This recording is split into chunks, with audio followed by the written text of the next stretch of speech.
শোণিতপুৰ জিলাৰ বৰছলা বিধানসভা সমষ্টিৰ অন্তৰ্গত পুঠিমাৰীত গাভৰু নৈত সন্ধানহীন দুই কিশোৰ 15 আগষ্টৰ দিনা গাভৰু নদীত গা ধুব আহিছিল দুই কিশোৰ আৰু এই মুহূৰ্তলৈকে সন্ধানহীন হৈ আছে তনুজ চেত্ৰী আৰু কাশীনাথ চেত্ৰী। SDRF বাহিনীয়ে উদ্ধাৰ অভিযান চলাইছে যদিও এই মুহূৰ্তলৈকে এই দুই কিশোৰৰ কোনো ধৰণৰ সংসূত্ৰ উলিয়াব পৰা নাই। গাভৰু নদীত এই অঘটন সংঘটিত হৈছে এক মৰ্মান্তিক ঘটনা। দুই কিশোৰ গা ধুবলৈ আহি সন্ধানহীন হৈ পৰিছে গাভৰু নদীত।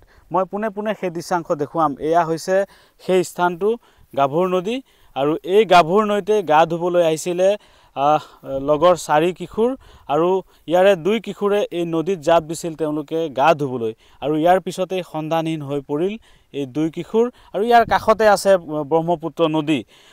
SDRF বাহিনীয়ে ইয়াৰ পিছতে ইয়াতে উদ্ধাৰ অভিযান তেওঁলোকে চলাইছিলে যদিও এই মুহূৰ্তলৈকে এই দুই কিশোৰ কোনো ধৰণৰ সংসূত্ৰ উলিয়াব পৰা নাই। পুঠিমাৰী গাঁৱৰ তনুজ চেত্ৰী আৰু কাশীনাথ চেত্ৰী নামৰ দুই কিশোৰ এই গাভৰু নৈত সন্ধানহীন হৈছে। SDRF বাহিনীয়ে উদ্ধাৰ অভিযান চলাইছে যদিও এই মুহূৰ্তলৈকে কোনো ধৰণৰ সংসূত্ৰ উলিয়াব পৰা নাই। মই দেখুৱাইছোঁ এয়া গাভৰু নদীত এক মৰ্মান্তিক ঘটনা। 15 আগষ্টৰ দিনা গা ধুবলৈ আহিছিল আৰু ইয়াৰ পিছতেই সন্ধানহীন হৈ পৰিল দুই কিশোৰ। মই কথা পাতিম, ইয়াতে স্থানীয় লোক আছে এই চাপৰিৰ, তেওঁলোকৰ সৈতে কথা পাতিম। কিমান সময়ৰ ঘটনা আৰু কেনেকুৱা হ'ল? এইটো 10:30 বজাৰ ঘটনা। হয়, মই গৰুলৈ আহি আছিলোঁ, আহিনে দুটা ল'ৰা দৌৰি গৈ আছে। তেতিয়া কি হ'ল কি পিছত ল'ৰা এটাই ক'লে কি মই আলহী খাব আহিছিলোঁ, মোৰ ঘৰ বহুত দূৰত। এই দুটা যেনিবা মৰি গ'ল। এই ল'ৰা দুটাই কৈ থৈ গৈছে। 4জন আহিছিলে আৰু খেয়ালি জ্বলোৱা এজনে ধমকিয়াইছিলে। ধমকিয়াওঁতে সেই খেয়ালি জ্বলোৱাৰ কথা শুনাই নাই। তাৰ নাম মুকুট নাথ। গা ধুব নামিছিলে এইখিনিতে। হয়, দুজন পাৰতে আছিলে। মই কিন্তু গৰু এৰি তাত আছিলে কাঁহীত। তেতিয়া মই আহি আছোঁ আৰু মোৰ লগত দুজন আছিলে। সেই দুজনেও যেনিবা কৈছে, ঐ বোপাই কি হ'ল কিয় দৌৰিছ, ৰ বুলি কৈছে। তেতিয়া সেই পোৱালি দুটা একদম দৌৰিছে লেংটা পেংটা হৈ কাপোৰ হেৰিতে হাতত লৈ পেলাই। সেইখিনিয়ে জানো মই। সৰু ল'ৰা। হয়, এতিয়ালৈকে কোনো ধৰণৰ সংসূত্ৰ ওলাব পৰা নাই। ব্ৰহ্মপুত্ৰৰ কাষতে আছে। হয়, এয়া ব্ৰহ্মপুত্ৰৰ কাষতে। হয়, নিশ্চয়কৈ 4জন কিশোৰ আহিছিলে তেওঁলোকে গা ধুবলৈ এই গাভৰু নদীত আৰু ইয়াৰে দুজনে জাপ দিছিল আৰু দুজন পাৰতে আছিলে আৰু ইয়াৰ পিছতেই গাভৰু নৈৰ যি প্ৰবল সোঁতে উটুৱাই নিলে দুই কিশোৰক। আপুনি এই চাপৰি হয়। কি ক'ব?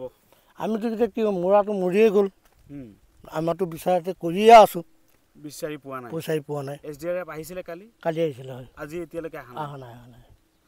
নিশ্চয়কৈ SDRF বাহিনীয়ে ইয়াতে কালিৰ দিনটোত ইয়াতে তেওঁলোকে উদ্ধাৰ অভিযান চলাইছিলে যদিও ইয়াতে কোনো ধৰণৰ সংসূত্ৰ উলিয়াব পৰা নাই আৰু আজিৰ দিনটোতো ইয়াতে SDRF বাহিনীয়ে উদ্ধাৰ অভিযান চলাব বুলি জানিব পৰা গৈছে। কিন্তু এক মৰ্মান্তিক ঘটনা, 4 কিশোৰ আহিছিলে ইয়াতে গা ধুবলৈ 15 আগষ্টৰ দিনা আৰু ইয়াৰে দুই কিশোৰে এই যি গাভৰু নদী এই গাভৰু নদীত নামিছিলে গা ধুবলৈ আৰু ইয়াৰ পিছতেই গাভৰু নদীৰ যি প্ৰবল সোঁত এই প্ৰবল সোঁতে উটুৱাই নিলে দুই কিশোৰক আৰু ইয়াৰ পিছতেই সন্ধানহীন হৈ আছে দুই কিশোৰ। আৰু উল্লেখ্য যে কালিৰ দিনটোত ইয়াতে SDRF বাহিনীয়ে উদ্ধাৰ অভিযান চলাইছিলে আৰু কোনো ধৰণৰ সংসূত্ৰ ওলাব পৰা নাছিলে আৰু আজিৰ দিনটোতো ইয়াত SDRF বাহিনীয়ে উদ্ধাৰ অভিযান চলাব বুলি জানিব পৰা গৈছে। আপুনি বিচৰা বাতৰি পাব কেৱল নিউজ 18 এপত। নিউজ 18 এপ ডাউনলোড কৰিবলৈ স্কেন কৰক এই QR কোড। গুগল প্লে ষ্টৰতো পাব এই নিউজ 18 এপ।